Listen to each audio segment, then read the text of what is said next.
Lecture du livre du prophète Malachie, chapitre 1, verset 14, de 8 à 10. Je suis un grand roi, dit le Seigneur de l'univers, et mon nom inspire la crainte parmi les nations. Maintenant, prêtres, à vous cet avertissement. Si vous n'écoutez pas, si vous ne prenez pas à cœur de glorifier mon nom, dit le Seigneur de l'univers, j'enverrai sur vous la malédiction, je maudirai les bénédictions que vous prononcerez. Vous vous êtes écartés de la route, vous avez fait de la loi une occasion de chute pour la multitude.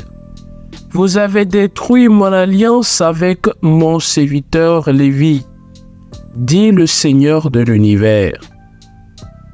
À mon tour, je vous ai méprisé, abaissé devant tout le peuple, puisque vous n'avez pas gardé mes chemins, mais agi avec partialité dans l'application de la loi. Et nous, n'avons-nous pas tous un seul Père? N'est-ce pas un seul Dieu qui nous a créés? Pourquoi nous trahir les uns les autres, profanant ainsi l'alliance de nos pères? Parole du Seigneur. Nous rendons grâce à Dieu.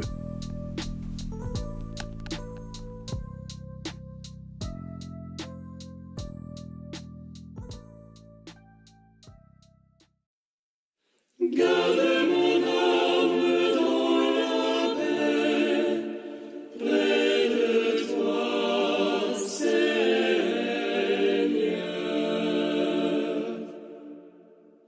Seigneur, je n'ai pas le cœur fier, ni le regard ambitieux. Je ne poursuis ni grands desseins, ni merveilles qui me dépassent. Garde mon âme dans la paix, près de toi, Seigneur.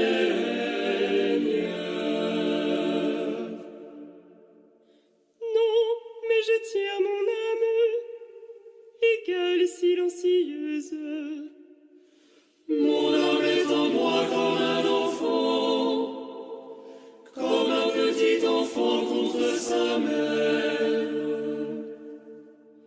Attends le Seigneur Israël, maintenant et à jamais. Garde mon âme dans la paix, près de toi, Seigneur.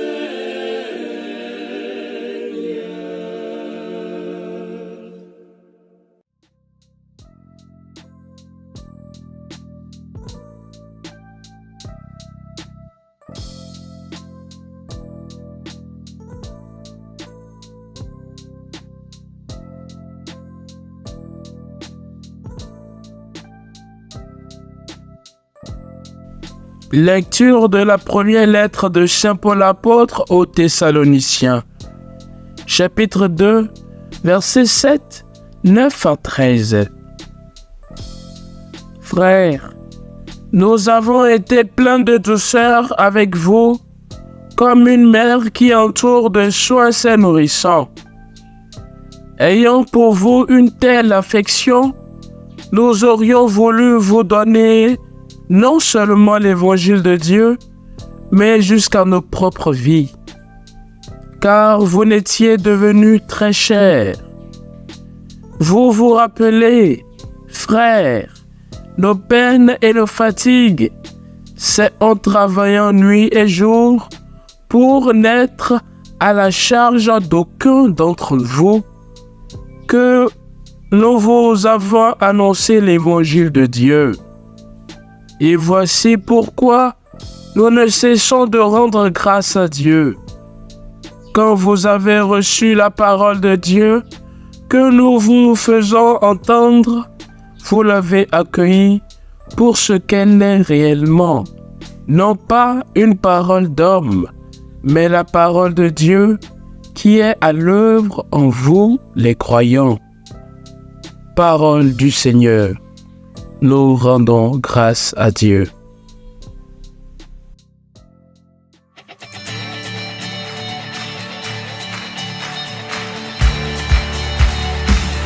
Ta parole est éternelle, alléluia, la bonne nouvelle, alléluia.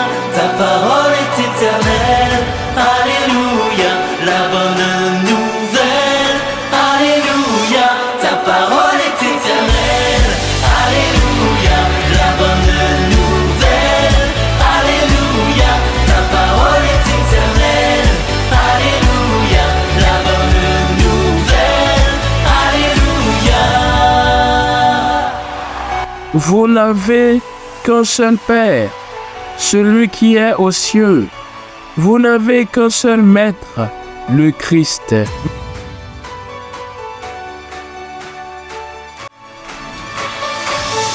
Ta parole est éternelle, alléluia, la bonne nouvelle, alléluia.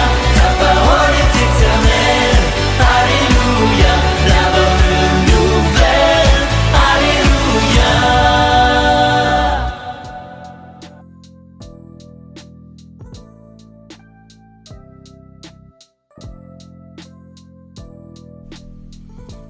Évangile de Jésus-Christ selon saint Matthieu. En ces temps-là, Jésus s'adressa aux foules et à ses disciples, et il déclara: les scribes et les pharisiens enseignent dans la chair de Moïse. Donc, tout ce qu'ils peuvent vous dire, faites-le et observez-le. Mais n'agissez pas d'après leurs actes, car ils disent et ne font pas. Ils attachent des pesants fardeaux difficiles à porter et ils en chargent les épaules des gens, mais eux-mêmes ne veulent pas les remuer du doigt. Toutes leurs actions, ils les font pour être remarqués des gens. Ils élargissent leurs phylactères et rallongent leurs franges. Ils aiment les places d'honneur dans les dîners, les sièges d'honneur dans les synagogues et les salutations sur les places publiques. Ils aiment recevoir des gens le titre de rabbi. Pour vous, ne vous faites pas donner le titre de rabbi, car vous n'avez qu'un seul maître pour vous enseigner, et vous êtes tous frères. Ne donnez à personne sur terre le nom de Père, car vous n'avez qu'un seul Père, celui qui est aux cieux. Ne vous faites pas donc donner le titre de maître, car vous n'avez qu'un seul maître, le Christ. Le plus grand parmi vous sera votre serviteur. Qui se lèvera sera abaissé, qui s'abaissera sera élevé. Acclamons la parole de Dieu. Louange à toi, Seigneur Jésus.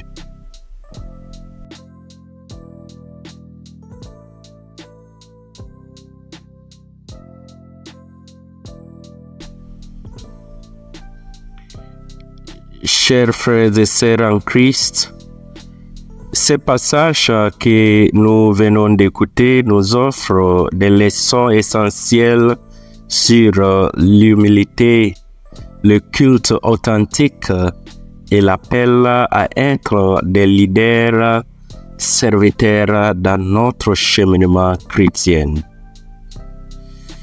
Dans la première lecture de Malachie, nous attendons l'importance d'offrir le meilleur à Dieu. Le Seigneur nous appelle à apporter nos plus belles offrandes, non seulement en sacrifice matériel, mais aussi en toute sincérité dans notre culte. Nous sommes rappelés que le vrai culte émane du plus profond de nos cœurs avec un esprit de révérence et de dévotion. Le psalmiste, dans le psaume 130, exprime magnifiquement les profondeurs de la repentance et le désir de la miséricorde de Dieu. Il nous enseigne l'importance de nous tourner vers Dieu dans nos moments de besoin, de reconnaître nos manquements et de chercher son pardon et sa guidance. Dans la lecture des Thessaloniciens, nous rencontrons l'exemple du service désintéressé de Paul. Il nous rappelle que de vrais leaders spirituels sont comme des parents aimants, guidant et éduquant leurs enfants spirituels avec douceur, humilité et un réel souci de leur bien-être. Ce modèle de désintéressement établit une norme pour la manière dont nous devrions prendre soin les uns des autres et diriger au sein de notre communauté de foi. Le passage de l'Évangile selon saint Matthieu, verset 23, met l'accent sur l'appel à l'humilité. Jésus nous met en garde contre la recherche des titres, d'honneur ou de positions d'autorité. Il nous encourage plutôt à être des individus humbles, au cœur des serviteurs qui exaltent Dieu par-dessus tout. Il nous rappelle que la vraie grandeur réside dans le service humble. Chers frères et sœurs en Christ, en méditant sur ces lectures, réfléchissons au point suivant. Offrir le meilleur. Comment pouvons-nous améliorer la sincérité de notre culte et la qualité de nos offrandes à Dieu, à la fois matériellement et spirituellement? De quelle manière, chers frères et sœurs, pouvons-nous embrasser un sens plus profond de repentance et une plus grande confiance à la miséricorde de Dieu dans nos vies? Service désintéressé. Sommes-nous prêts à humilier le service désintéressé de Saint Paul et devenir des leaders bienveillants, humbles, qui prennent soin des autres au sein de notre communauté de foi? Embrasser l'humilité. Chers frères et sœurs, comment pouvons-nous pratiquer activement l'humilité dans notre vie quotidienne en reconnaissant que la vraie grandeur réside dans le service envers autrui et l'exaltation de Dieu? Portons ces réflexions avec nous, cherchant à grandir notre foi, approfondir notre lien avec Dieu et incarner les vertus de l'humilité, du désintéressement et du culte authentique. En le faisant, nous devenons des exemples vivants des enseignements du Christ et répandons son amour autour de nous. Que Dieu nous bénisse, qu'il bénisse sa parole dans nos cœurs. Au nom du Père et du Fils et du Saint-Esprit. Amen.